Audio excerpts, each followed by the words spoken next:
मला माहिती आहे की थोडा वेळ निदान 40 मिनिटं जास्त झालाय, त्यामुळे ते भान ठेवून आजच्या या संवादाला मी प्रारंभ करतो। आज या ठिकाणी आपटे वाचन मंदिराचे पदाधिकारी दातारताई, मायाताई, ॲडव्होकेट स्वानंद कुलकर्णी सर्व समोर बसलेले, आपटे वाचन मंदिराचे संचालक, वाचक, त्याचप्रमाणे या ठिकाणी सेवा भारती संस्थेचे मान्य श्रीकांतजी, राजेंद्र पवारजी, अनेक मान्यवर इथं उपस्थित आहेत। सोबतच ज्या डीकेटी संस्थेच्या प्रांगणामध्ये हा कार्यक्रम होतोय, ऐतिहासिक राजवाड्याची पार्श्वभूमी असलेला अशी ही जागा आहे आणि आपण पाठीमागे पाहतो एक भव्य दिव्य असा नजारा पाठीमागे आहे। त्या संस्थेचे मान्यवर विश्वस्त हे सुद्धा आज या ठिकाणी उपस्थित आहेत। सामाजिक क्षेत्रात काम करणारे अनेक जण ज्यांना मी बरेच वर्ष ओळखतो अशा सर्वजण इथं उपस्थित आहेत। इचलकरंजी म्हटलं की आमच्या सोबत अनेक वर्ष काम करणारी अशी आमची बहीण आणि तुमच्या इचलकरंजीची सुकन्या शिल्पा कामत उर्फ शिल्पा चंदगडकर, तिच्यामुळे या गावाशी एक नातं आहे। यापूर्वी सुद्धा इथल्या एका दुसऱ्या व्याख्यानमालेच्या निमित्ताने मला इथे यायला मिळालेलं होतं आणि त्याचबरोबर इथल्या पट्टण कोडोलीमध्ये असणारे जुईली आणि संदीप कुलकर्णी हे दाम्पत्य हे सुद्धा स्नेहालयाच्या कामाशी जोडलेलं आहे आणि अशा अनेक पद्धतीनं अनेक नात्यांनी त्या गावाशी आमचा एक ऋणानुबंध आहे। महाराष्ट्राच्या कानाकोपऱ्यात वाचनालय आहेत। मी सुद्धा एका अहमदनगर जिल्हा वाचनालय नावाच्या संस्थेचा सभासद आहे, काही वर्ष संचालक म्हणून काम केलं आणि म्हणून मी तुलनेनं बरंच काही पाहू शकलो। आज मी जेव्हा आपटे वाचन मंदिराला भेट दिली, महाराष्ट्रामध्ये तालुका स्तरावर अतिशय सर्वोत्तम काम करणारं असं जर कोणतं वाचनालय असं जर मला कोणी विचारलं तर मी आपटे वाचन मंदिराचं नाव सांगणार। कारण मी पाहिलं की इथे कलादालन आहे, जुने ग्रंथ अतिशय चांगल्या प्रकारे प्रिझर्व केलेले आहेत, लहान मुलांसाठी अतिशय चांगल्या सोयी या वाचन मंदिरामध्ये आहेत आणि सगळ्यात महत्वाचं म्हणजे इथे अजूनही मोठ्या संख्येनं वाचक येत आहेत, पुस्तकं घेऊन जात आहेत। एखादा समाज हा काय सांस्कृतिक दर्जा आहे त्याचा हे जर आपल्याला अभ्यासायचा असेल तर किती लोक वाचतात याचा शोध आपल्याला घ्यायला पाहिजे। तो घेतला तर लक्षात येतं की ते गाव, ते राज्य, तो देश किती सुसंस्कृत आहे। आता हे खरं आहे की पुस्तकाच्या बरोबरीने किंडल आलेले आहेत आणि लोक कुठेही वाचतात, परंतु एकूणच वाचनाचं प्रमाण घटतं आहे आणि अशा सगळ्या परिस्थितीमध्ये मी जेव्हा या वाचन मंदिराचा सगळा आढावा घेतला आणि पाहिलं तेव्हा मला आश्चर्य वाटलं की अत्यंत उपक्रमशील व्याख्यानमालेपासून ते अनेक पुरस्काराचे चांगले उपक्रम असे या वाचन मंदिरामध्ये घेतलेले आहेत। रत्नाकर मतकरींपासून वपू काळ्यांपर्यंत अनेकांनी आपली हस्तलिखित आपलं साहित्य या संग्रहालयाला दिलंय आणि अतिशय चांगल्या प्रकारे समाजामध्ये सुसंस्कृतता जपण्याचं आणि वाढवण्याचं काम आपटे वाचन मंदिर करतं आणि तुम्ही सर्वजण त्या कामाचे अर्धोई आहात, त्या कामाचे पाठीराखे आहात आणि म्हणून तुमच्या सर्वांचं मी खूप मनापासून अभिनंदन करतो आणि तुम्ही स्वतःसाठी एकदा जोरदार टाळ्या वाजवा अशी विनंती करतो। धन्यवाद। आजच्या व्याख्यानाचा विषय जगणं अर्थपूर्ण करताना, आशय संपन्न करताना आणि मग या व्याख्यानाला स्पर्श करत असताना, या विषयाला स्पर्श करत असताना मी थोडे स्नेहालयाचे अनुभव सांगतो, थोडे इतर ज्या संस्थांच्या सोबतीनं आम्ही काम करतो त्यांच्याबद्दल सांगतो, आजच्या थोड्याशा सामाजिक वास्तवाबद्दल सुद्धा बोलणं अपरिहार्यच आहे कारण तोच कॅनव्हास आहे ज्या कॅनव्हासच्या आधारावरती एक आजच्या समाजाचं चित्र हे आपण रंगवू शकतो किंवा पाहू शकतो। काही दिवसांपूर्वीची घटना आहे, त्या घटनेमुळं आपल्या सर्वांना जबरदस्त धक्का बसला। आपण कधी कल्पनाच केलेली नव्हती की आपल्याच देशामध्ये काश्मीरमध्ये फिरायला गेलेल्या आपल्याच भारतीय बांधवांना एका शेजारच्या पाकिस्तानमधून आलेले अतिरेकी अतिशय क्रूर पद्धतीनं मारतील। आपण कल्पनाच करू शकत नाही की एका समर्थ स्वतंत्र अशा देशामध्ये अशी घटना कशी घडू शकते। आपल्या सगळ्यांना खूप धक्का बसलेला आहे त्या घटनेनं आणि निश्चितपणे आपल्या देशाचे जे कर्तबगार धुरीण नेते ते त्याच्यावर काम करतायत आणि काहीतरी पुन्हा अशी घटना आपल्या देशामध्ये कधी घडणार नाही अशा प्रकारची व्यवस्था, अशा प्रकारचा एक समर्पक असा धडा जे लोक हिंसा करतायत, अराजक माजवायचा प्रयत्न करतायत, त्यांना निश्चितपणे मिळणार आहे याची आपल्या सर्वांना खात्री आहे. पण एकीकडे जसं सीमेवरती आव्हान आहेत, चीनच्या सीमेवर आव्हान आहे, इकडे बांगलादेशची सीमा सुरक्षित झालेली आपण पाहिली मागच्या वर्षभरापासून, इकडे पाकिस्तानने आपल्याला घेरलेले आणि आपण पाहतो की सगळ्यांना चीड येईल, जगातल्या प्रत्येक माणसाला चीड ज्या घटनेची आली अशा प्रकारच्या घटना, मानवतेला काळिमा फासणाऱ्या घटना अशा इथं घडतायत. हे सगळं खरं आहे. पण ही आव्हानं फक्त सीमेच्या बाहेरून आहेत का? तर मित्र, सीमेच्या आतमध्ये सुद्धा एक लढाई ही लढली जातीये आणि ती या देशातली सिव्हिल सोसायटी, या देशातल्या सामाजिक संस्था, बदलासाठी, विकासासाठी काम करणारे नागरिक, तुम्ही आम्ही सर्व, आपल्याला ती लढावी लागते. आणि ही लढाई खूप जुनी आहे, कारण ही लढाई आहे सामाजिक व्यवस्थेमधल्या दोषांविरुद्ध. आणि या लढाईची सुरुवात कधी झाली शोधायला लागलं तर खूप मागे मागे जावं लागेल. रामायण महाभारतापासून दाखले मिळतील. पण अगदी अलीकडच्या काळात पाहिलं तर संत ज्ञानेश्वर आणि त्यांच्या भावंडांना काय यातना सहन कराव्या लागल्या ते आपल्या सर्वांनी पाहिलं, तो इतिहास आहे. किंवा संत तुकारामांना आपल्या गाथा बुडवल्या गेल्यात, तो इतिहास आपल्याला माहिती आहे. अगदी छत्रपती शिवरायांना सुद्धा जसं परकीयांविरुद्ध लढावं लागलं तसं दुर्दैवाने स्वकीयांशी सुद्धा संघर्ष करावा लागला, हा इतिहास सुद्धा आपल्याला ठाऊक आहे. संतांच्या बाबतीत बोलायचं तर समतेचा विचार मांडणारा, माणुसकीचा धागा सांगणारा संत कबीर, त्याला लपून बसावं लागत होतं, अशी या समाजाची अवस्था होती, हे सुद्धा आपल्याला माहिती आहे. अगदी अलीकडच्या काळामध्ये जेव्हा आपण महाराष्ट्रातल्या सामाजिक प्रबोधनाचा विचार करतो तेव्हा आपल्याला लक्षात येतं की कोणी शिक्षणाला, ज्या वेळेला महिलांच्या शिक्षणाला प्रोत्साहित करण्याचा प्रयत्न केला तेव्हा सावित्रीबाईंना एका दिव्याला सामोरं जावं लागलं. किंवा समाजामध्ये शिक्षणाचा विचार मांडण्यासाठी शिक्षण क्षेत्रातल्या तज्ज्ञांशी चर्चा करायला गेले म्हणून न्यायमूर्ती महादेव गोविंद रानडे यांना याच समाजानं शिक्षा दिली, ते आपण पाहिलं. कितीतरी सामाजिक सुधारणा करणारे कार्यकर्ते, विचारवंत, त्याच्यामध्ये अगदी स्वामी विवेकानंदांपासून डॉक्टर बाबासाहेब आंबेडकरांपर्यंत अनेकांचे उदाहरणं आणि दाखले आपण देऊ शकतो. पंडिता रमाबाईंपासून महर्षी धोंडोकेशव कर्व्यांपर्यंत अनेकांनी सोसलेला समाजाचा जाच हा आपल्याला आठवता येईल. आणि निश्चितच जेव्हा काळ बदलतो, 50, 60, 100 वर्ष जातात, तेव्हा या प्रकारचं काम करणारे सगळे लोक हे समाजाचे हिरो बनतात, आयडल बनतात. आणि काही वेळा समाजामध्ये त्यांच्या कामाची दखल चांगल्या प्रकारे घेतली जाते आणि किती कठीण काळामध्ये त्यांनी काम केलं हे लक्षात घेऊन त्यांना कधी कधी समाज मान सन्मान पुरस्कार देतो. त्यांच्या कामावरती पुस्तकं, डॉक्युमेंटरी, लाईफ प्रोफाईल हे सगळं निघत असतं. हा सगळा एक इतिहास आहे. पण हा संघर्ष संपलेला असतो का? आपल्या समाजाच्या आतमध्ये आज काय काय चाललेलं आहे?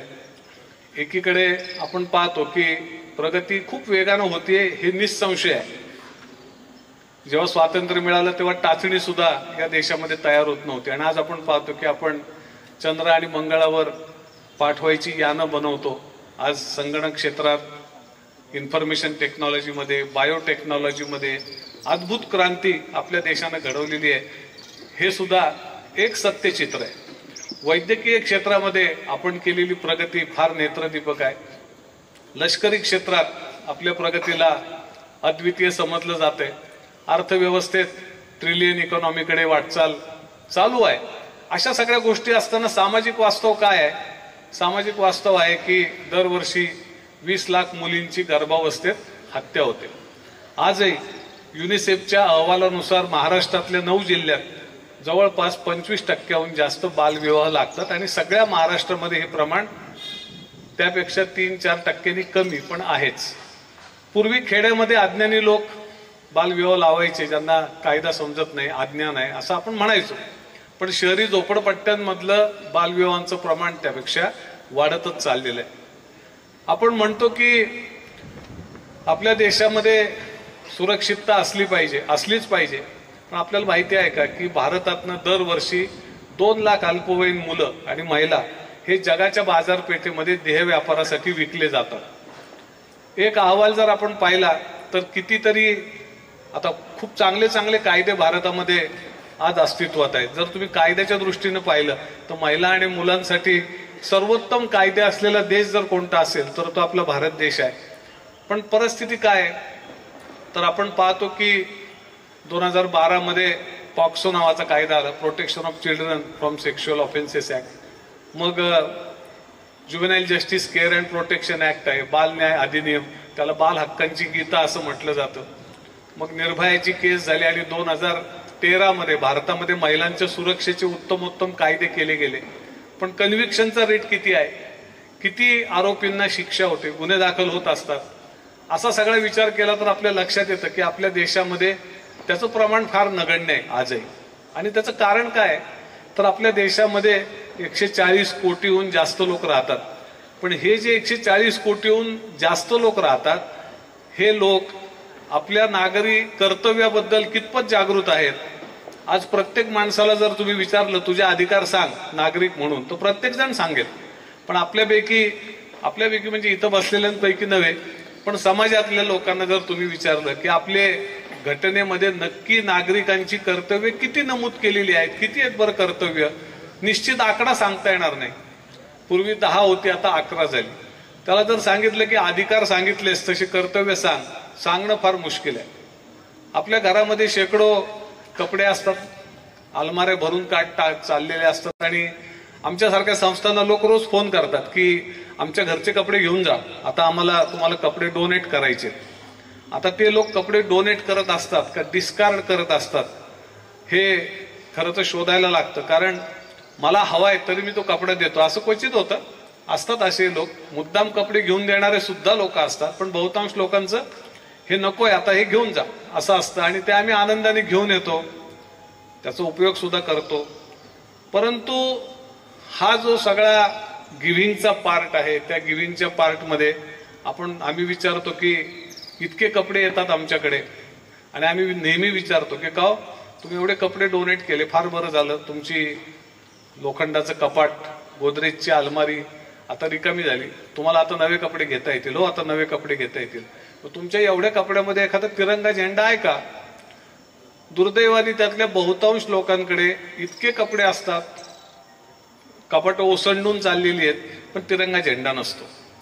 मग खूप लोक आपल्या ग्रामीण भागात महाराष्ट्रात तुम्ही पाहता सप्ताह असतो, भागवत असतं, लोक हजारो लोक जमतात, धार्मिक अध्ययन करतात, महाराज असतात, ते लोकांना चांगल्या गोष्टी सांगतात, नीतिमूल्य सांगतात, थोडंसं भागवत पुराण सांगतात, लोकांना थोडीशी ऐकायला रम्यता पण वाटते, आपली संस्कृती आपला धर्म सर्व लोकांना समजतं, हे सगळं खरं आहे।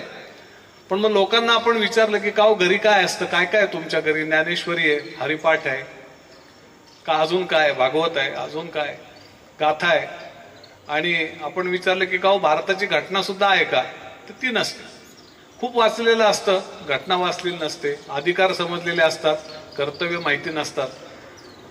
कितीतरी वेळेला नागरी कर्तव्यांची जाणीव लोकांना नसते आणि मग आमच्यासारख्या संस्थांना जे अनुभव येतात ते मी तुम्हाला थोडक्यात सांगणार आहे।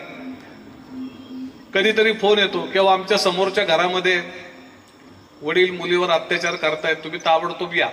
आणि आपण जर म्हणले की आम्हाला यायला 3 किलोमीटरवर 10 मिनिटं लागतील, तुम्ही एक काम करा, दरवाजा उघडा, समोरच्या माणसाचा दरवाजा वाजवा आणि त्याला सांगा अरे तुझीच मुलगी आहे, अत्याचार करू नको।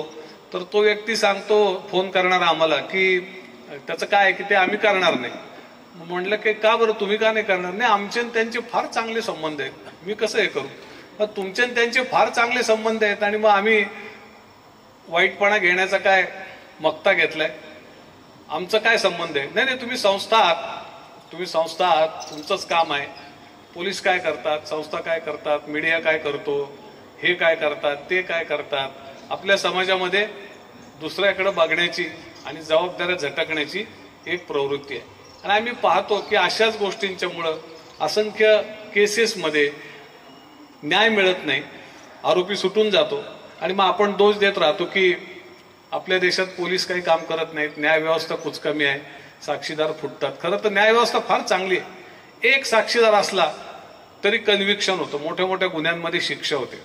एक जेसिका लाल नावाचं तुम्हाला प्रकरण माहिती असेल, ज्या प्रकरणामध्ये दिल्लीच्या बारमध्ये एक जेसिका लाल नावाची मुलगी होती, जी ॲक्ट्रेस होती, मॉडेल म्हणून काम करत होती. आणि त्या ठिकाणी संध्याकाळी कमीत कमी आतमध्ये जायचं जे पैसे लागायचे त्या बारमध्ये जायला, ते 20,000 रुपये त्याचा एंट्री पास होता. सगळे करोडोपती अब्जपती, दिल्ली म्हणजे तुम्हाला माहिती आहे सगळी करोडोपती अब्जपतींचं गाव आहे. तिथे गाड्या बाहेर लागायच्या आणि अति श्रीमंत लोक असे सगळे तिथं जायचे. आणि मग काय त्यांचं जेवण खाण बाकी गोष्टी ज्या करायच्या ते तिथे चालायच्या. अत्यंत महागडा आणि उच्चभ्रू असा तो बार होता. तिथं ही मुलगी तिचं चरितार्थासाठी जॉब करत होती आणि तिच्याशी एक जण गैरवर्तन करायला लागला, तर तिने त्याला प्रतिकार केला. तिने सांगितलं की मी काही काम करते म्हणजे माझ्याबद्दल कुणी गैरसमज करून घ्यायचं काम नाही, मी इथं नोकरी करते, मी शिकते आहे, मला करिअर करायचं आहे. संबंधित व्यक्तीने काय ऐकलं नाही आणि तो तिच्या शरीराशी स्पर्श करायला लागला, चुकीचं वागायला लागला आणि जेसिका लालनी त्याला ढकलून दिलं. त्याला इतका राग आला कारण त्याचा अपमान झाला. त्या व्यक्तीने खिशातलं पिस्तूल काढलं आणि तिच्या डोक्यात धाडकन गोळी घातली. आणि हे सगळं अनेक लोक पाहत होते. दुर्दैव असं की 5 मिनिटात तो बार रिकामा झालेला होता, प्रेत थारोळ्यात पडलेलं होतं. आणि पोलिसांनी जेव्हा तपास केला तेव्हा एकही साक्षीदार मिळाला नाही. या देशात कोट्याधीश अब्जाधीश मोठे मोठे लोक असतात, पण त्यांना जर सांगितलं की एखाद्या गुन्ह्यामध्ये प्रतिष्ठित माणसाविरुद्ध साक्षीदार व्हा तर ते देणगी देतील, पण साक्षीदार होणार नाही. तर आपण म्हणतो आमचा देश शूरांचा देश आहे, वीरांचा देश आहे. मग आपलं शौर्य आणि वीर कुठं जातं, आपली वीरता कुठे जाते की आपण साक्षीदार व्हायला सुद्धा तयार नसतो, आपल्या हातापायाला कंप सुटतो. मग आपण म्हणतो नाही नाही मी देणगी देतो पण साक्षीदार होणार नाही, हे माझं काम नाही, मीच का व्हावं, खूप लोक होते. आणि या अशा मानसिकतेमुळे शेवटी पोलिसांना एक साक्षीदार मिळाला ज्यांनी सांगितलं की माझं नाव जाहीर करू नका, मी फक्त कोर्टात येईल आणि मी परत अमेरिकेत निघून जाईल. तो म्हणला मी याच भीतीने येत नव्हतो की तुम्ही मला साक्षीदार करता. तो आला, त्यांनी साक्ष दिली, तो गायब झाला. तो बुरखा घालून कोर्टात आला आणि त्याच्या 20 मिनिटाच्या साक्षीवर त्या केसमध्ये कन्व्हिक्शन झालं. म्हणजे कायदा किती पॉवरफुल आहे. एक साक्षीदार मिळाला तर मोठ्यात मोठ्या आरोपीला शिक्षा होऊ शकते, पण दुर्दैव काय की एकही साक्षीदार आपल्या देशात मिळत नाही. तर ह्या सगळ्या सामाजिक कथा आणि व्यथा आहेत आणि या सगळ्या चौकटीमध्ये न्यायालय सारख्या संस्था काम करत असतात. काम का करतात याचा जेव्हा आपण शोध घेतो तेव्हा आपल्याला या आशय संपन्नतेचा धागा त्याच्यामध्ये सापडतो. 1982-83 ची गोष्ट आहे, ज्या वेळेला मी शाळेमध्ये 8वी-9वीत शिकत होतो आणि माझं गणित कच्चं होतं. म्हणून वडिलांनी मला सांगितलं की तुला गणिताचा क्लास आता लावायला पाहिजे, कारण 10वी चांगल्या मार्कांनी पास व्हायचे असेल तर गणितात चांगलेच मार्क लागतात. असं नाही चालणार की एखाद्या विषयात सोडून दिला आणि तुम्ही बाकीच्या विषयात चांगले मार्क मिळवून चांगल्या मार्कांनी पास होताल, तुम्हाला गणित उद्धारायला लागेल. तर मला जरा नावड असल्यामुळे मी अभ्यास करत नव्हतो त्या गणिताचा. तर मग एक क्लास मी जॉईन केला आणि तो क्लास एका रेड लाईट एरियातनं जायचा, ज्या रेड लाईट एरियाचं नाव होतं चित्रा गल्ली. तिथून जात असताना मी पाहायचो की माझ्याच वयाच्या अल्पवयीन मुली तिथे देह व्यापारासाठी आणलेल्या आहेत, त्यांच्याकडनं देह व्यापार करून घेतला जातो. आणि ते करत असताना, ते पाहत असताना मी पाहायचो की तिथे आर्मीच्या मोठ्या मोठ्या एस्टॅब्लिशमेंट आहेत, ज्यांना आताचं अहिल्यानगर आणि जुना अहमदनगर माहिती आहे. त्यांना माहिती आहे की लष्कराच्या मोठ्या आस्थापनांचं गाव आहे. Mechanise infantry division, armoured corps centre, अशा मोठ्या मोठ्या आस्थापना आहेत. आणि जिथं लष्कर असतं तिथे अनेक गोष्टी असतात. त्यापैकी एक असतो रेड लाईट एरिया किंवा लालबत्ती विभाग. आणि त्या ठिकाणचा जो तो लालबत्ती भाग होता, तिथून मी जाताना पाहायचो की आर्मीचे टोळ्या यायच्या रिक्रूटच्या आणि त्या जी नवीन मुलगी असेल तिला धरणार आणि तिच्यावर सामूहिक बलात्कार करणार. ती मुलगी रडणार, ओरडणार, पण लोकांना त्याचं काहीच वाटत नव्हतं. लोकांचे डोळे आणि लोकांचे कान अशा प्रकारच्या अत्याचाराला सरावलेले होते. मला बघून खूप अस्वस्थता वाटायची. मला वाटायचं की अरे आपण काहीतरी करायला पाहिजे, पण काय करायला पाहिजे ते काही मला समजत नव्हतं.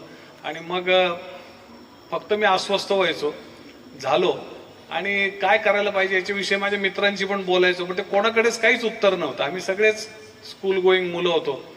पुढे मी जेव्हा 11वी मध्ये होतो तेव्हा माझ्या वर्गामध्ये एक अशा जातीचा मुलगा होता ज्या जातीमधल्या मुलींना आणि बायकांना देह व्यापारासाठी वापरलं जात असे, त्यांना तमाशा थिएटरमध्ये नाचण्यासाठी वापरलं जात असे. आपल्या देशात पुष्कळ प्रगती झाली, पण आपण पाहिलं की हजारो वर्षांपासूनची जी जन्मावर आधारित जाती प्रथा आहे तिचं काही अजून निर्मूलन झालेलं नाही. आणि आपण हे पाहतो की काही जातींच्या नशिबी फार वाईट असे व्यवसाय आलेले आहेत. जसं की एका जातीचे लोक हे दुसऱ्या सगळ्या समाजाचा मैला आपल्या डोक्यावरून वाहत होते कितीतरी वर्ष. किंवा आता सुद्धा जर तुमच्या इथं कुठे चोरी झाली तर तुम्ही पटकन म्हणणार की अरे बहुतेक चोरी दरोडा म्हणजे तो फलाण्या जातीचे लोक करतात बरं का, लगेच तोंडात नाव येतं. तसंच एका जातीवरती हा फारच चुकीचा असा व्यवसाय लादलेला होता. तो व्यवसाय नव्हताच, ते शोषणाचा प्रकार होता की तिथल्या मुली आणि महिला यांचं लैंगिक शोषण हे केलं जात होतं, त्यांना विकलं जात होतं, वापरलं जात होतं देह व्यापारासाठी, तमाशा थिएटरमध्ये नाचण्यासाठी. माझा मित्र जो मला मिळाला तो त्या जातीतनं आलेला होता आणि त्याचा माझ्यावर समभाव विश्वास बसला म्हणून मी त्याच्या घरी गेलो. आणि मी त्याच्या घरी गेल्यानंतर मी जे पाहिलं ते मला विसरताच नाही आलं. तर ते काय होतं तर त्याची 16 वर्षाची बहीण व्यवसाय करत होती, त्याची 40 वर्षाची आई देह व्यापार करत होती, त्याची 70 वर्षाची म्हातारी आजी चहाच्या कपावर तेच करत होती. आणि पुरुष मंडळी बाहेर पैसे घेत होते गिरायकांकडून, त्यांना त्याचं काहीच वाटत नव्हतं, ते पत्ते खेळत बसले होते. आणि ते बघून माझे डोकंच एकदम काम करेन असं झालं. आणि मी विचार केला की हे दुसऱ्याची आई आहे, बहीण आहे, आजी आहे म्हणून बरं आहे, पण या ठिकाणी माझी स्वतःची जर आई बहीण आजी असेल तर मला काय वाटेल. कारण कुठं मरायचं ते तुम्ही ठरवू शकता. तुम्ही रोगर पिऊन मरू शकता, तुम्ही रेल्वे खाली जाऊन मरू शकता, तुम्ही टायमिंग ठरवू शकता. मरायचा टाइम तुम्हाला ठरवता येतो, पण जन्माचा टाइम, जन्म कुठं घ्यायचा हा चॉईस तुम्हाला नसतो, कोणालाच नसतो. तो परमेश्वर जिथे जन्माला घालेल तिथे आपल्याला निमूटपणे जन्म घ्यावा लागतो. तो चॉईस काय आपल्याला दिला नाही. समजा परमेश्वराने, माझे आई वडील शिक्षक होते, तिथं जन्माला न घालता इथं जन्म मला दिला असता, मला माझे लोक तिथं दिसले असते तर मला काय वाटलं असतं. आणि या गोष्टींनी अत्यंतिक अस्वस्थ होऊन मला असं वाटलं की आता मला काहीतरी करायला पाहिजे. कारण हे दुसऱ्याचं दुःख आहे म्हणून मी नुसतं अरे रे कोणतरी काहीतरी करायला पाहिजे एवढं बोलून सोडून देऊ शकत नाही. मला काहीतरी तर करायलाच पाहिजे.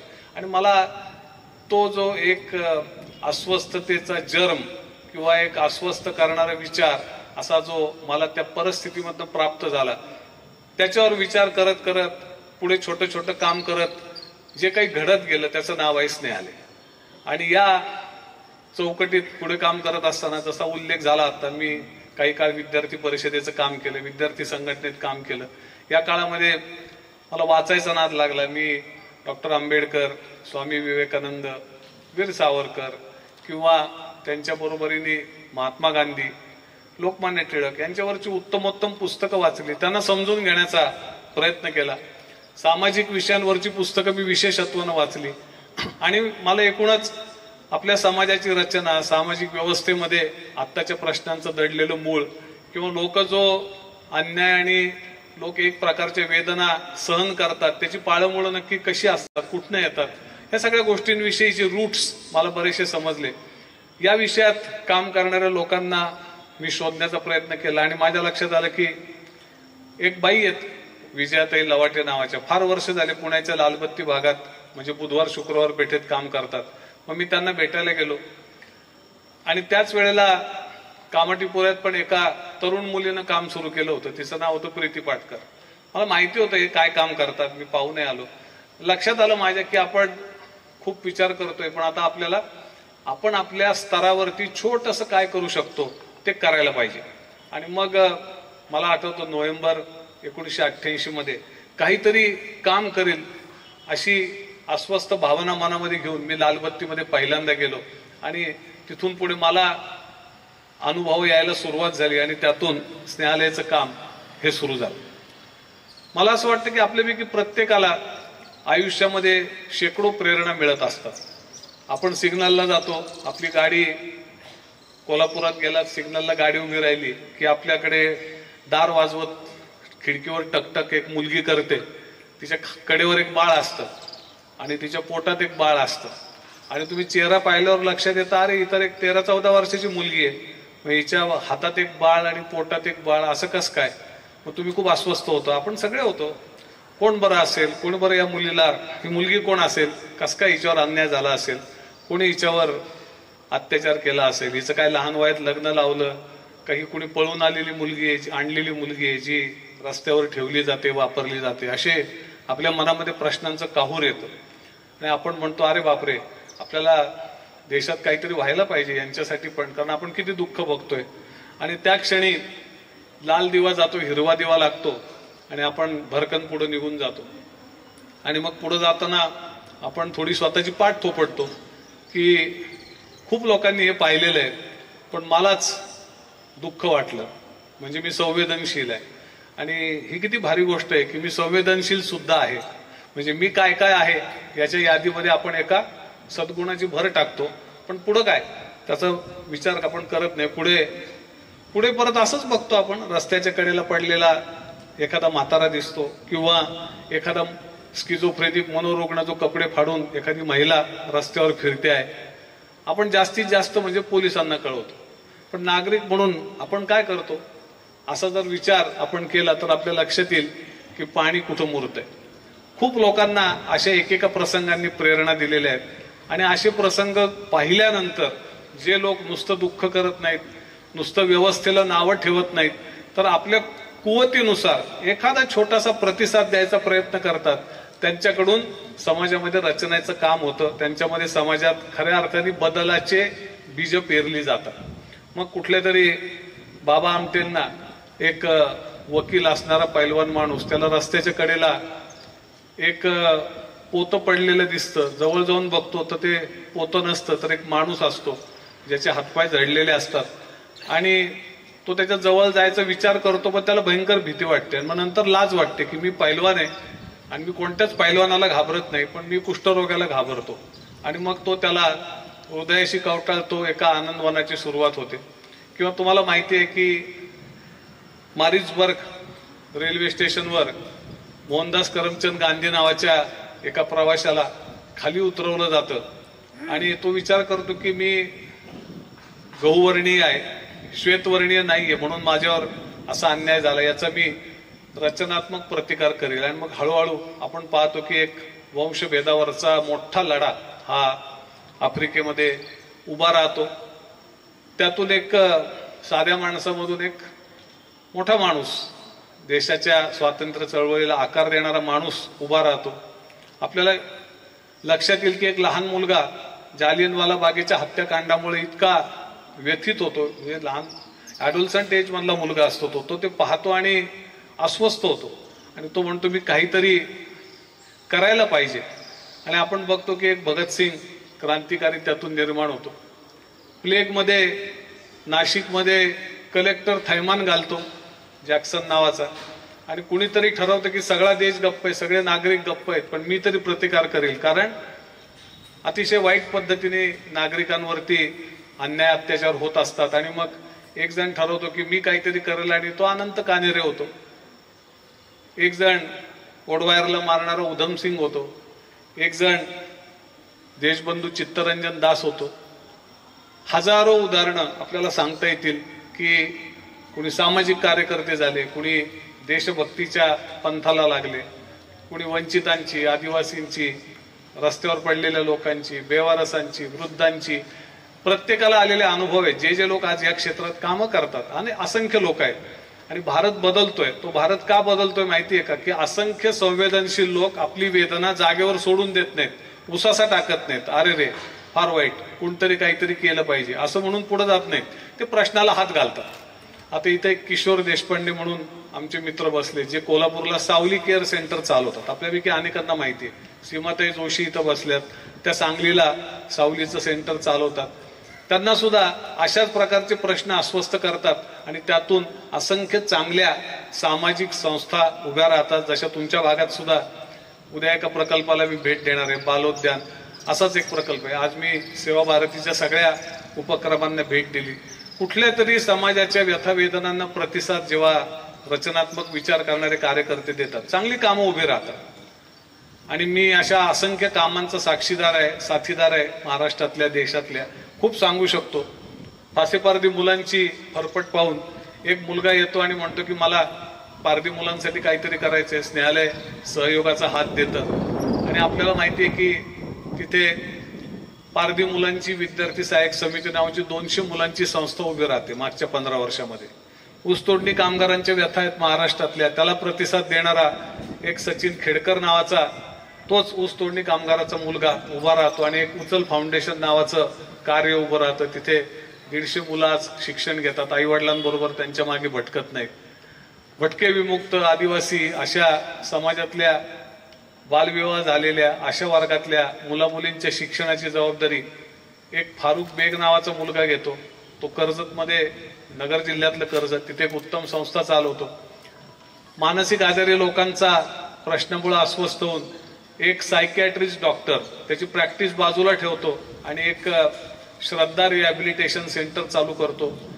15,000 रस्त्यांवर फिरणाऱ्या रुग्णांना तो त्यांच्या घरी सुखरूप पोहोचवतो आणि सायकॅट्रीची औषधं देतो. कारण आपल्याला माहिती आहे की भारतामध्ये जवळपास 19 कोटी लोक हे कोणत्या ना कोणत्या मानसिक आजाराने पीडित आहेत आणि भारतातल्या 350 जिल्ह्यांमध्ये एकही मानसोपचार तज्ज्ञ नाही, एकही IPD नाही.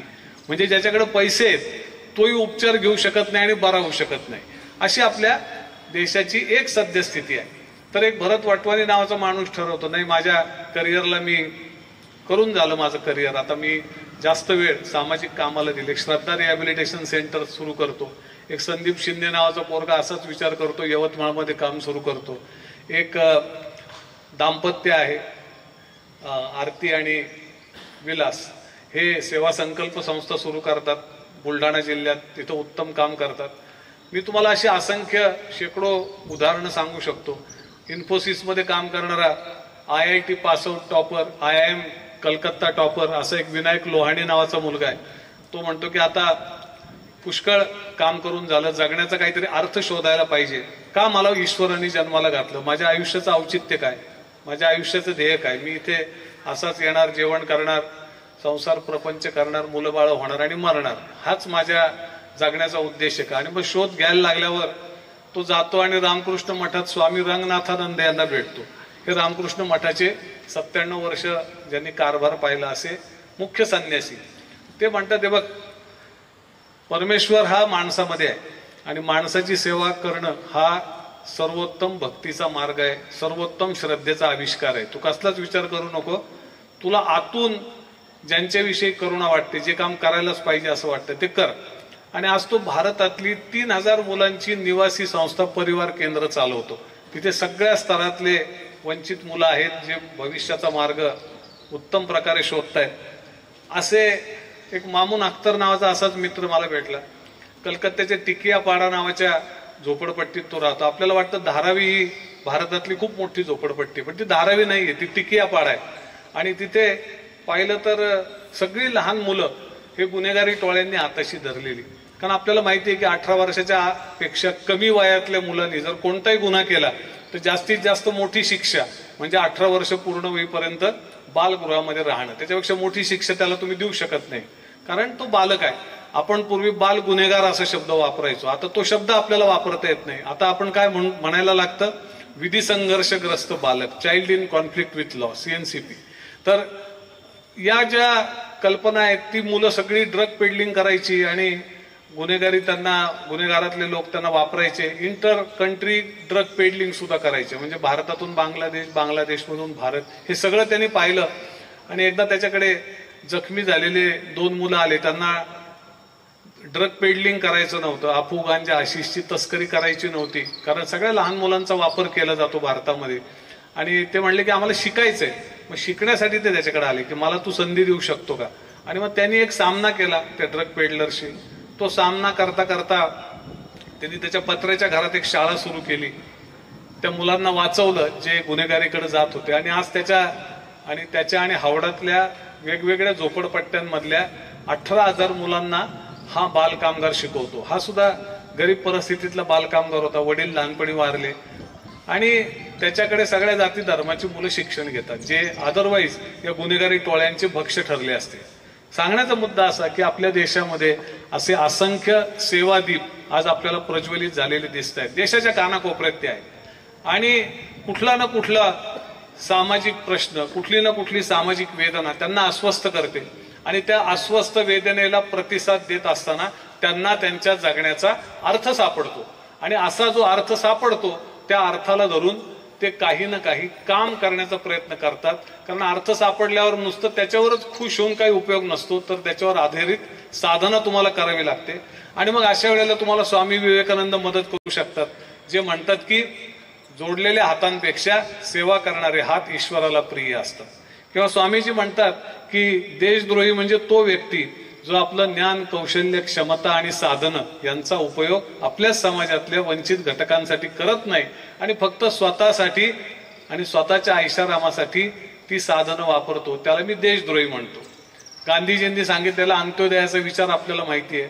डॉक्टर आंबेडकरांनी आणि डॉक्टर हेडगेवारांनी सुद्धा माणूस नावाची गोष्ट, माणूस नावाचं संसाधन ह्याच्यावर बरंच काही सांगितलं की माणूस बदलला, समाज बदलेल, जग बदलेल, विश्व बदलेल आणि त्यासाठी माणसावर काम करायला पाहिजे. आणि त्या माणसांवरचं काम म्हणजेच त्यांच्या वेदनेला दिलेला प्रतिसाद असतो.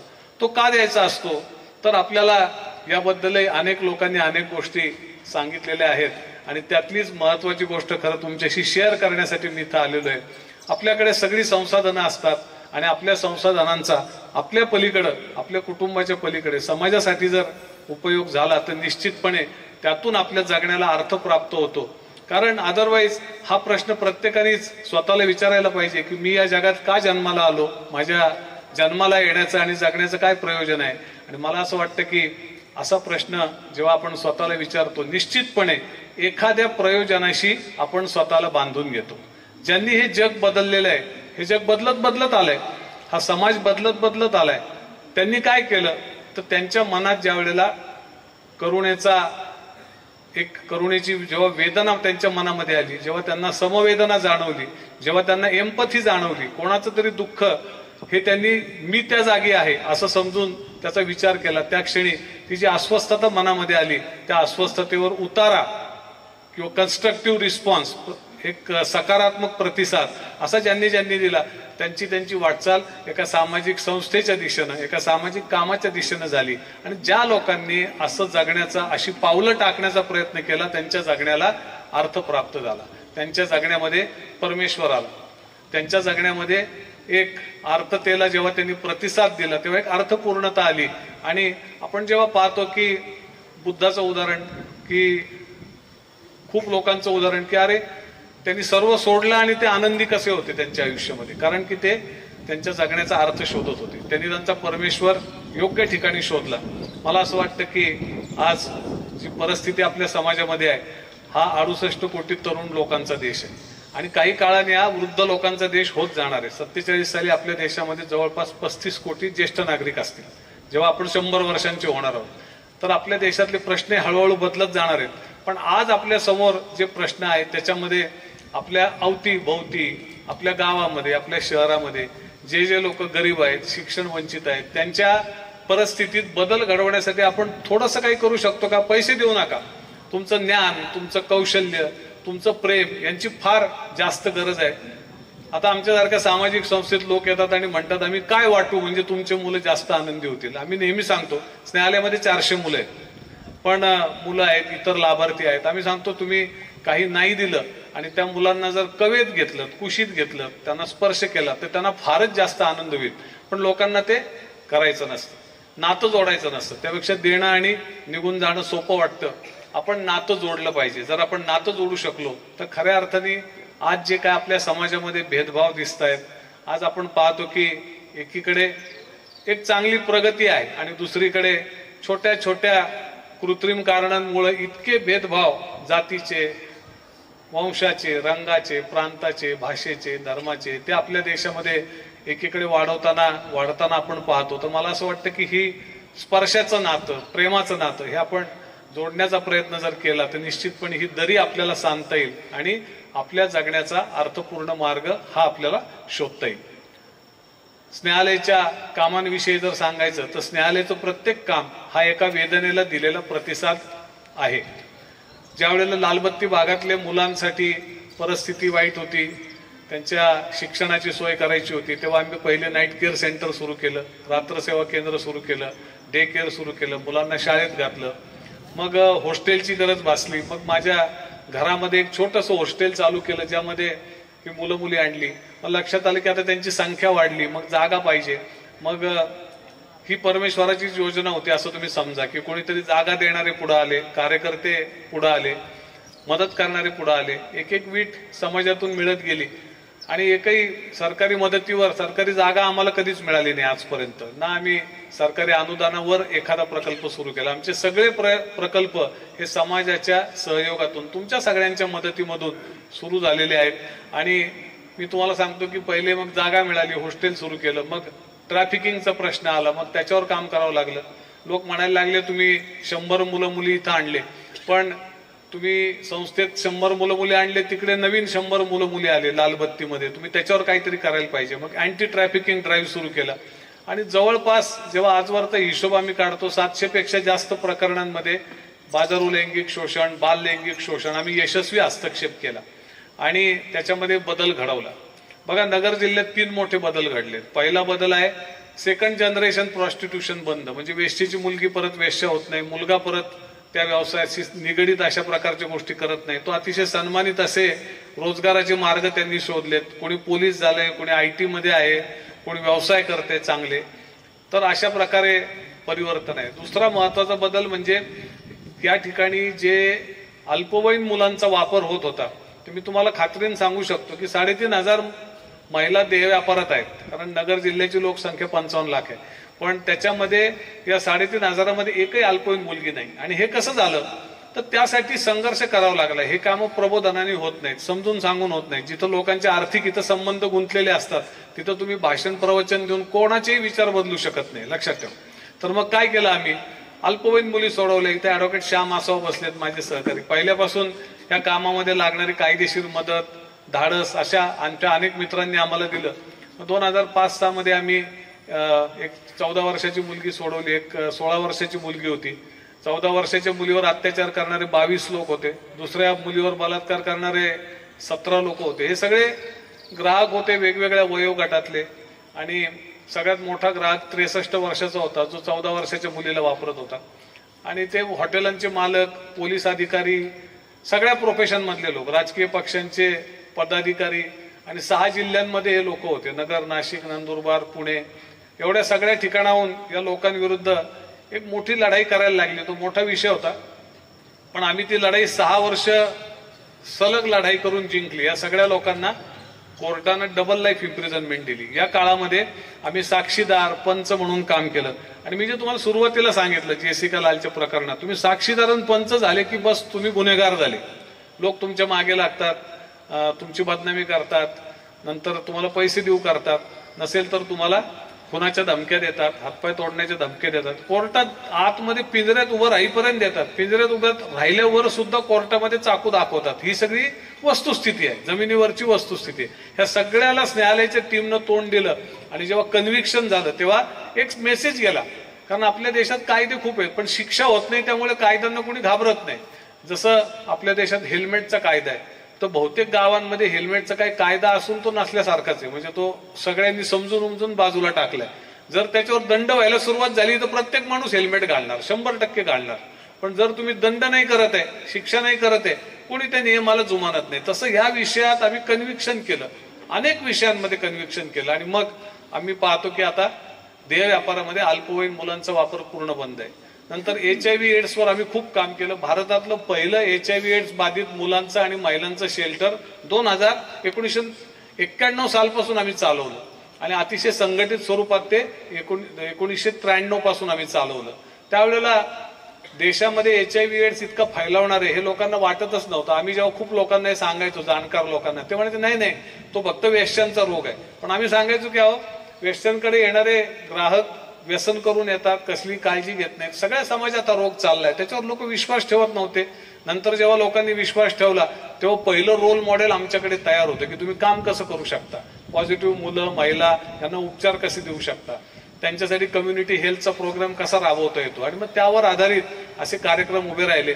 म्हणजे प्रत्येक प्रश्नाला रिस्पॉन्स हा आम्ही दिला, त्यातून आमचे प्रकल्प उभे राहिले. तसंच हेल्पलाईन मुलांसाठी जी सुरू केली, पुढे त्याचं रूपांतर सरकारी चाइल्डलाईन मध्ये झालं. त्यांच्यासोबत आम्ही जवळपास 2003 पासून ते आता 2022 पर्यंत काम केले, 20 वर्ष केलं. आता ती चाइल्डलाईन सरकारी यंत्रणेचा एक हिस्सा झाली, पण आम्ही अतिशय उत्तम काम त्या माध्यमातून केलं. महिलांसाठीची हेल्पलाईन स्नेहाधार नावाची आपण चालवतो आणि त्या हेल्पलाईनमुळे डोमेस्टिक व्हायलन्स, रेप, गँगरेप, हल्ली पोर्नोग्राफी, हे सगळ्या गोष्टी, मोबाईलमधलं चित्रीकरण, मुलींचं आणि महिलांचं त्या माध्यमातून होणारं लैंगिक शोषण, यावर आपण काम करतो. त्याचप्रमाणे हिम्मतग्राम नावाचा प्रकल्प आहे. 30 एकर जागेमध्ये जे HIV एड्स झालेले लोक आहेत आणि वेश्या व्यवसाय सोडू इच्छिणाऱ्या महिला आहेत, त्यांचं पुनर्वसन आपण करतो. त्या ठिकाणी ॲग्रिकल्चर, सेरिकल्चर, दुधाचा व्यवसाय हे शिकवायचा आपण प्रयत्न करतो. त्यांचे प्रकल्प आहेत तिथे.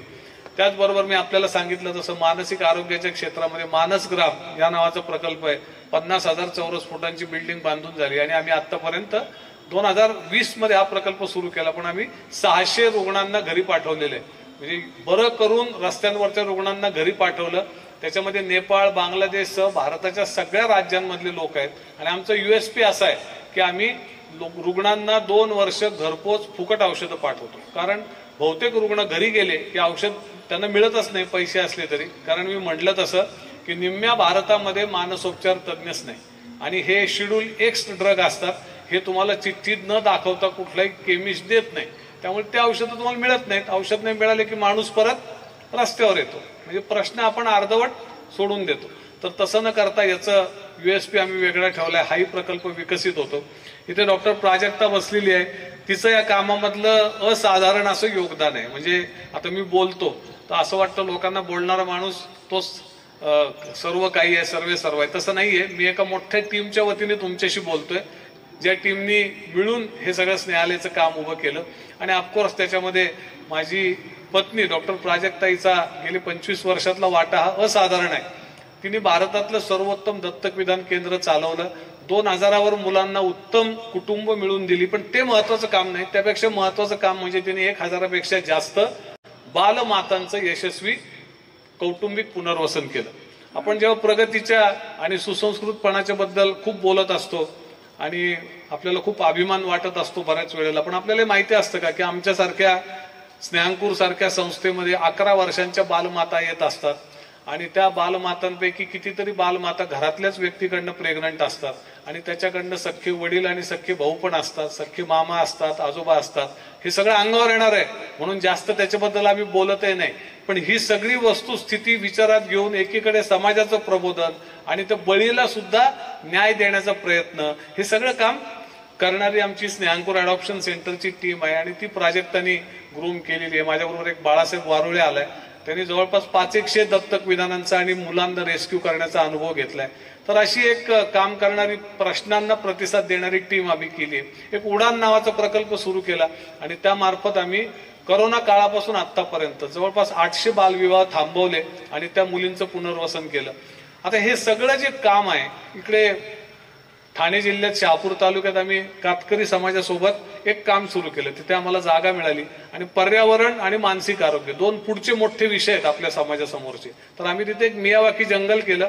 आम्हाला 40 एकर जागा मिळाली आणि कातकरी लोकांबरोबर आता आरोग्य आणि शिक्षणाचं काम पण सुरू केलं. झोपडपट्ट्या फार मोठा प्रश्न आहे. आता प्रत्येक गावात झोपडपट्टी आहे. पूर्वी फक्त मोठ्या शहरात झोपडपट्ट्या होत्या, आता प्रत्येक गावात झोपडपट्टी आहे. आणि या झोपडपट्ट्यांमधनं काय होत नाही तर मुलं व्यसनी झालेले आहेत. 80% मुलं कुठलं ना कुठलं व्यसन करतात. या मुलांचा गुन्हेगारीसाठी वापर होतो. मुलं शिक्षणापासून लांब जातात, गुन्हेगारीसाठी त्यांचा वापर केला जातो. मुलींचे बालविवाह लागतात, मुली पळून जातात. 363 केसेस रोजच आपण पाहतो की अल्पवयीन मुलगी पळून गेली, बेपत्ता झाली. रोज तुम्ही पेपरमध्ये बातम्या वाचता. तर हा सगळा एक बदलता समाजाचा प्रवाह आहे. आम्ही बालभवन नावाचा प्रकल्प चालवतो, ज्याच्यात आम्ही 2000 मुलांबरोबर 8 झोपडपट्ट्यांमधल्या रोज काम करतो. त्याच्यामध्ये एक स्लम आम्ही रिडेव्हलपमेंटला घेतली. त्याच्यामध्ये आम्ही 300 कुटुंबांना 1 लाख रुपये 300 स्क्वेअर फूटचं घर हे देतो आहोत. पैकी 40 लोकांना घर देऊन झालं. 40 लोकांच्या घराचं बांधकाम चाललंय आणि 3ऱ्या टप्प्यात उरलेल्या सगळ्यांचं होईल. याच्यात बऱ्याच अडचणी येतात. हे सगळं जे काम आम्ही करतो, आम्हाला समोर जे प्रश्न दिसतात लोकांचे, त्याला प्रतिसाद देण्यासाठी म्हणून ही कामं आम्ही करतो. आणि जेव्हा आम्ही प्रतिसाद द्यायला लागतो त्यावेळेला निश्चितपणे काहीतरी त्या जगण्याला अर्थ आहे आपल्या आयुष्यात आपल्या पुढच्या पिढीसाठी काहीतरी चांगलं आपण मागे ठेवतोय ही भावना त्याच्यामध्ये आम्हाला सर्वांना वाटत असते. अल्बर्ट आइन्स्टाईन काय म्हणतो ते तुम्हाला माहितीच आहे. तो म्हणतो की जर तुम्हाला पुढच्या पिढीसाठी सर्वोत्तम काही मागे ठेवायचं असेल, जो अल्पमती माणूस आहे, कमी विचार करणारा मनुष्य आहे, तो काय मागे ठेवेल? तो जमीन ठेवेल, दागदागिने ठेवेल, घरं ठेवेल. आणि जो सुबुद्ध माणूस आहे तो काय ठेवेल? तर आपल्या वाडवडिलांकडून आपल्याला जसा चांगला समाज मिळाला होता जगण्यासाठी, तसा चांगला समाज मागे ठेवण्याचा तो प्रयत्न करेल. आणि चांगला समाज मागे ठेवण्यासाठी तुम्हाला रचनात्मकही काम करावं लागतं, दृष्टिकोन ठेवायला लागतो आणि प्रसंगी वाईटपणा घेऊन संघर्षही करावा लागतो. कारण समाजामध्ये सगळ्याच गोष्टी काही फक्त प्रबोधनाने दुरुस्त होणाऱ्या नाहीयेत. आर्थिक हितसंबंध गुंतलेले असतात, तिथं तुम्हाला संघर्ष करावा लागतो. सांगण्याचा मुद्दा असा की हे जे सगळे प्रकल्प आम्ही सुरू केलेले आहेत, हे सगळे प्रकल्प आम्ही रेप्लिकेबल करायचा प्रयत्न करतो. ज्या कोणाला या विषयांवर काम करायचं असेल त्यांना आम्ही आवर्जून आमची संसाधनं, आमचं ज्ञान, आमचे अनुभव, आमचे USP ह्या विषयावर करतो. कारण हे काही आम्हाला गोपनीय ठेवायचंच नसतं. आणि मला खूप आनंद वाटतो सांगायला, 70हून जास्त संस्था आज स्नेहालयाच्या संसाधनांमधून, आयडियाज मधून सक्षम होत आहेत. आम्ही एक फॉर्मल कोर्स चालू केला आणि दरवेळेला आम्ही 50 संस्थांना बोलवतो त्याच्यामध्ये, आणि त्याच्यामध्ये त्यांचं कॅपॅसिटी बिल्डिंग करतो. कारण कितीतरी तरुण लोक आपल्या देशामध्ये प्रेरणेनं काम करतात आणि थोड्याच काळात त्यांच्या संस्था किंवा त्यांची कामं बंद पडतात. कारण त्यांनी ध्येयवादाने प्रेरित होऊन उडी तर मारलेली असते, पण त्यांनी पोहायचं शिक्षण आधी घेतलेलं नसतं. मग त्यांना पोहायला शिकवलं पाहिजे. त्यांनी उडी तर मारलेली आहे, मग हात धरला पाहिजे, बुडू न देता पोहायला शिकवलं पाहिजे. त्याच्यासाठी त्यांची कॅपॅसिटी बिल्डिंग, मग तंत्रज्ञानाचा वापर, फंड रेजिंगचे वेगवेगळे प्रयोग किंवा ऍडमिनिस्ट्रेशनचे प्रयोग, HR पॉलिसी, वेगवेगळे ऍक्रिडेशन्स कसे मिळवायचे, छोट्या छोट्या गोष्टींमध्ये तुम्ही तुमचं व्यवस्थापन संस्थेचं कसं सबळ करत जायचं, टीम बिल्डिंग कशी करायची, या छोट्या छोट्या गोष्टी शिकवाव्या लागतात. आणि त्याचं ट्रेनिंग द्यायचं काम सुद्धा आम्ही करतो. कारण आम्हाला हे माहिती आहे की आपल्या देशामध्ये एक संस्था उभी राहू शकते, पण समाजात बदल घडवायचा असेल तर हजारो माणसं, लक्षावधी माणसं, हजारो संस्था यांची गरज आहे. आणि जेव्हा अशा असंख्य संस्था, असंख्य माणसं समाजामध्ये उभे राहतील तेव्हा आपण खऱ्या अर्थाने प्रश्नांना ऍड्रेस करणार आहोत. नाहीतर संस्था उभ्या राहतील आणि प्रश्न जागेवर राहतील, असंही आपल्याला करून चालणार नाही. आणि म्हणून या दृष्टीनं एक सकारात्मक पावलं टाकत आम्ही पुढे जातो. ज्याला कोणाला असं वाटेल की मला एक प्रश्न दिसलाय आणि मला काहीतरी करायचंय, डोअर्स आर ओपन. तुम्ही कधी न्यायालयामध्ये या, आपण चर्चा करू. आम्ही आमचा अनुभव ज्या ज्या क्षेत्रामधला आहे तो तुम्हाला देऊ शकतो. ज्याच्यातलं आमचं काम नाही तिथे आम्ही तुम्हाला दुसऱ्या लोकांशी जोडून देऊ शकतो. तुम्ही म्हटलं ज्येष्ठ नागरिकांसाठी काय करायचं, आम्ही म्हणूया किशोर देशपांडेंकडे जा, ते सीमाताईंना जाऊन भेटा. अजून सेवेचं काही काम करायचंय, वैद्यकीय क्षेत्रात मदत करायची, आम्ही म्हणू की श्रीकांत सरांना भेटा, सेवा भारतीचं काम खूप चांगलं चाललंय, त्याच्यामध्ये व्हॉलंटिअरिंग करा, तुम्हाला जगण्याचा अर्थ सापडेल, जगण्याचा सूर सापडेल. सारांश एवढाच आहे की एकदाच आयुष्य मिळतंय, काळ पुढे पुढे चाललाय. तुम्ही आज आणि आत्ता जे करू शकता ते उद्या करू शकणार नाही. म्हणून स्नेहालयाच्या कार्यकर्त्यांना आम्ही 2 मंत्र देतो. जेव्हा तुम्ही संभ्रमात असाल तुम्ही हे करू का नको, तेव्हा 2 प्रश्न विचारा, आज नाही तर केव्हा आणि मी नाही तर कोण. हाच आमचा कामाचा आणि प्रेरणेचा एक मूलमंत्र आहे. आज नाही तर केव्हा, मी नाही तर कोण. हे काम करावं असं वाटतंय, कधी करावं? आज नाही तर केव्हा. आजच तुमच्या हातात आहे, आत्ता तुमच्या हातात आहे. आणि हे दुसरं कोणी करेल का? मी प्रवचन भाषण देऊन प्रेरणा दिल्यामुळं तिसरा माणूस हे काम करेल का? याचा मेंदू, त्याचा हात, त्याचा पाय, हे मॉडेल सामाजिक क्षेत्रात कधीच यशस्वी होत नाही. आणि म्हणून आपल्याला वाटतंय आपण अस्वस्थ आहोत, आपल्याला काम केलं पाहिजे. आणि आपली अस्वस्थता आहे ती आपली ताकद आहे, ती आपली कमजोरी नाही. त्या अस्वस्थतेला आपण रचनात्मक स्वरूप दिलं पाहिजे तिच्या एक्सप्रेशनला. जसं वाफेच्या शक्तीवरती इंजिन चालतं, बोटीचं इंजिन, रेल्वेचं इंजिन, त्या वाफेला त्याला एक शक्तीमध्ये त्याचं रूपांतरण केलेलं असतं. आणि त्याच्यावर पाहतो आपण रेल्वे चालते, मोठे मोठे जहाजं चालत होती. तर तसं आपल्या मनातली जी अस्वस्थता आहे तिला आपल्याला अशा कन्स्ट्रक्टिव्ह पद्धतीने वळवता आलं पाहिजे, रचनेचं स्वरूप तिला देता आलं पाहिजे. माझी खात्री आहे की प्रत्येक माणूस छोटं छोटं काम करू शकतो. आपण सगळेजण सगळं करू शकत नाही, पण आपल्यापैकी प्रत्येक जण आपल्या अवतीभोवती बघून छोटा छोटा दिवा नक्कीच लावू शकतो. जेव्हा आपण प्रत्येक जण छोटा छोटा दिवा लावू तेव्हा निश्चितपणे आपल्या अवतीभोवतीचा अंधार जाईल. प्रत्येकाने अवतीभोवतीचा अंधार जर कमी केला तर आपल्या देशातला, आपल्या जगातला अंधार सुद्धा नष्ट होईल. आणि त्या प्रकाशाचे वाहक म्हणून निश्चितपणे आपल्या जगण्याला सुद्धा एक अर्थ प्राप्त होईल. आपल्या सर्वांना मी स्नेहालय पाहायला येण्याचं विनम्र निमंत्रण देतो आणि आपल्याला विनंती करतो की आपण खूप वेळ संयमाने बसलायत, अजून 10 मिनिटं बसा आणि एक चित्रफित आहे न्यायालयाची, ती सुद्धा तुम्ही पहा. म्हणजे एक्झॅक्टली मी जे बोललो आणि आम्ही जे करतो ते काय, आणि ते तुमच्या थोडंसं लक्षात बसेल. मला इथं आपटे वाचन मंदिराने बोलवलं आणि तुमच्याशी संवादाची संधी दिली, याबद्दल मी आपटे वाचन मंदिराच्या सर्व पदाधिकाऱ्यांचे खूप खूप आभार मानतो. आपण सर्वांनी ही संधी मला दिली आणि या गावाशी मला पुन्हा एकदा जोडण्याची संधी दिली. माझी खात्री आहे इथूनही अनेक जण येत राहतील. जशा शिल्पाताई आल्यात, इचलकरंजीचे लोक बाहेर खूप कर्तृत्व गाजवत आहेत, मला माहिती आहे, खूप चांगलं कामं करतायत. पुण्यातही मला भेटतात इचलकरंजीचे लोक आणि आज अख्ख्या देशात काय म्हणू, महाराष्ट्राचं मँचेस्टर म्हणलं की लोक इचलकरंजीचं नाव सांगतात. खूप मोठा इतिहास, मोठी परंपरा, समाजकारणाची, चांगल्या राजकारणाची असलेला असा हा भाग आहे. सेवेची चांगली परंपरा आहे. आता आमच्या गावची एक मुलगी इथे आमची विद्यार्थिनीच आहे, वैष्णवी लवाळे नावाची, ती इथे पूर्ण वेळ काम करायला आलेली आहे, विद्यार्थी परिषदेचं काम करते.